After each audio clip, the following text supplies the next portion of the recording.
Paid వర్కర్లు పెట్టుకొని వేల మంది తమ వెంట ఉన్నారని గులాబీ నేతలు చెప్పుకోవడం సిగ్గుచేటన్నారు ప్రభుత్వ విప్ అడ్లూరి లక్ష్మణ్. అతిపెద్ద గులాబీ దండు ఉందని చెప్పుకునే నేతలు అసెంబ్లీ, పార్లమెంట్ ఎన్నికల్లో ఎందుకు పార్టీ ఓడిందో హరీష్ రావు సమాధానం చెప్పాలన్నారు. రాష్ట్రాన్ని దోచుకున్న డబ్బుతో వరంగల్లో బీఆర్ఎస్ సభ పెడుతుందని అడ్లూరి విమర్శించారు. ఏ పార్టీ సభలు పెట్టినా జనం వస్తారని ఏదేవా చేశారు. జగిత్యాల జిల్లా ధర్మపురిలో జరిగిన జై బాపు, జై భీమ్, జై సంవిధాన్ పాదయాత్రలో ఆయన పాల్గొన్నారు.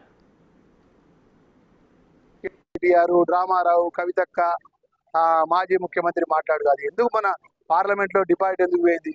ఎందుకు 3వ స్థానంలో పోయిండు? మన ఎమ్మెల్సీ ఎలక్షన్ అప్పుడు ఎందుకు పోటీ చేయలే? ఇంత పెద్ద దండే ఉన్నది, గులాబీ దండ అని చెప్పి ఇక్కడికి అక్కడ దాకా జనాలను పెట్టుకొని, పేడ్ వర్కర్లను పెట్టుకొని గులాబీ కలర్ జెండాలు పైకి లేపి వేలాది మంది మా ఎన్నుకున్నారు అంటారు కదా. మరి ఎందుకు నువ్వు 3వ స్థానంలో పోయినావు? పార్లమెంట్ ఎన్నికల్లో బీఆర్ఎస్ పార్టీ, టీఆర్ఎస్ పార్టీ 3వ స్థానంలో పోయి డిపాజిట్ గల్లంత ఎందుకు అయిందో ఫస్ట్ కారణం చెప్పని హరీష్ రావు. మొన్న ఎమ్మెల్సీ ఎలక్షన్స్ లో ఎందుకు మీరు పోటీలో ఉండలే? అది కారణం చెప్పు తెలంగాణ ప్రజానికి. మీటింగ్ పెట్టుకుంటే ఇలా దేశంలో కమ్యూనిస్టు సోదరులు కూడా మీటింగ్ పెట్టుకుంటూ వస్తారు. ఏ పార్టీ పెట్టుకునే ప్రజలు వస్తారు మీటింగ్, దాని గురించి కాదు కదా. ఇలా మేము ఇలా పిలిపించినాం. ఇలా కాదు, ఒక రాత్రి మా మండల కాంగ్రెస్ అధ్యక్షుడు మా కాంగ్రెస్ పార్టీ శ్రేణిలో ఒక మాట నేను 2 గంటల ముందు అనుకుంటే సుమారు 500 మందితో ఇలా ర్యాలీ చేస్తున్నాను.